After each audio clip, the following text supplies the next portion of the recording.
Good afternoon, everyone. It's Friday and I've decided to visit Tam Wang On sa Maymeon District ng Chiang Mai.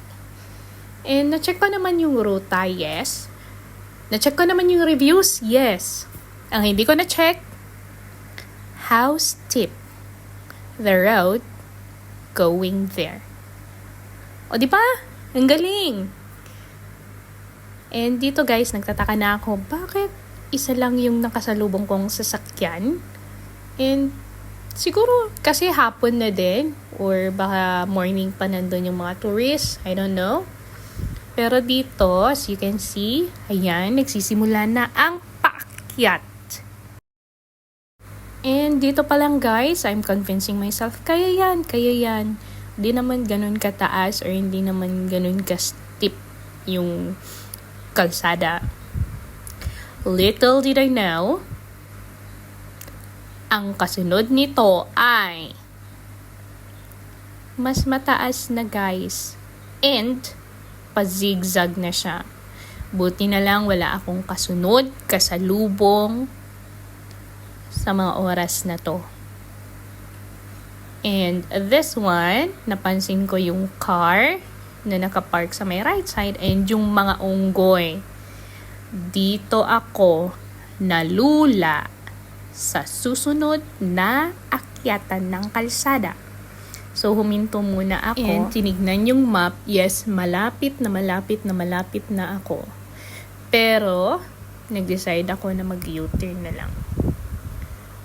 Dito, nag-iisip pa ako kung itutuloy ko or magpa-park ako kung nasaan yung black car. Kaso kasi hindi ko alam kung ano ba or gaano ba kataas or katarik yung sa may taas pa nito. So, dyan nag-iisip pa ako kung magpa-park na lang ba ako kung nasaan yung black car tapos lakarin ko na lang papunta doon. Kaso kasi I don't feel safe and confident na mag-park dyan.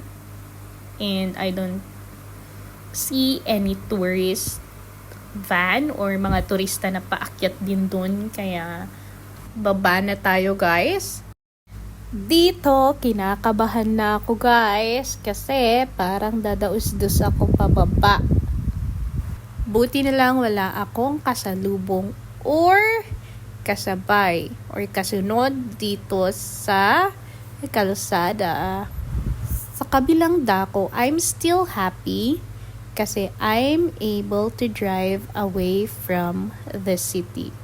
So here, pauwi na ako and I've just decided to enjoy the ride. Minsan ganun naman talaga, 'di ba?